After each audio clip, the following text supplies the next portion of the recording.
Content போடுறது commitment, அது ஒரு hard work, no second thought. அதுக்கு எவ்வளோ உழைக்கிறாங்க அப்படின்னு தெரியும். அதை எந்த அளவுக்கு வச்சுக்கிறணுமோ அந்த அளவுக்கு வச்சுக்கோங்க. But there are few people who are only doing content, அதை பேஸ் பண்ணி இன்ஃப்ளூயன்சிங்கும் அது மட்டும் தான் பண்ணிட்டு இருக்காங்க அப்படின்னா டு சம் எக்ஸ்டென்ட் அவங்களால க்ரோ பண்ண முடியும்.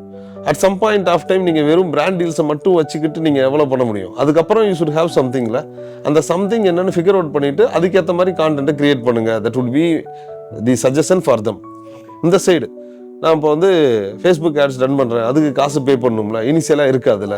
அதனால தான் நிறைய பேர் கான்டென்ட் ஆர்கானிக் வேலை நம்ம பண்ணலாம் அப்படின்னு வருவாங்க. எத்தனை பேர் உங்கள் மைண்டில் ஆர்கானிக்காக பண்ணி பயங்கரமாக ஹிட் ஆகிருக்காங்க இன் டேர்ம்ஸ் ஆஃப் ஏஜென்சி ஒர்க்குன்னு பார்த்தீங்கன்னா ஒரு 10 பேர் 20 பேர் நீங்கள் வரல விட்டு சொல்லலாம். மீதெல்லாம் ரொம்ப லிமிட்டட் லெவலில் பண்ணிட்டு இருக்காங்க. நான் I would say 1 lakh 2 lakh லெவலில் பண்ணிட்டு இருப்பாங்க. அது கூட இல்லாமல் ஒரு டர்ன் ஓவர் ரெவன்யூ மந்த்லி ரெவன்யூவாக சொல்லுவாங்க. மந்த்லி ரெவன்யூ ஆமாம், ரொம்ப சின்ன லெவலில் பண்ணிட்டு இருக்காங்க. இதுவே நீங்கள் ஆட் ரன் பண்ணீங்கன்னா you are doing it at scale. நீங்கள் பெரிய ஃபிஷ் நெட்டை போட்டு அதில் வர ஃபிஷ்ஷில் எது உங்களுடைய ஃபிஷ்ஷுன்னு பார்த்து செலக்ட் பண்ணுறதுக்கும் இதுதான் என் ஃபிஷ்ஷுன்னு பார்த்து டார்கெட் பண்ணுறதுக்கு உள்ள வித்தியாசம் தான்.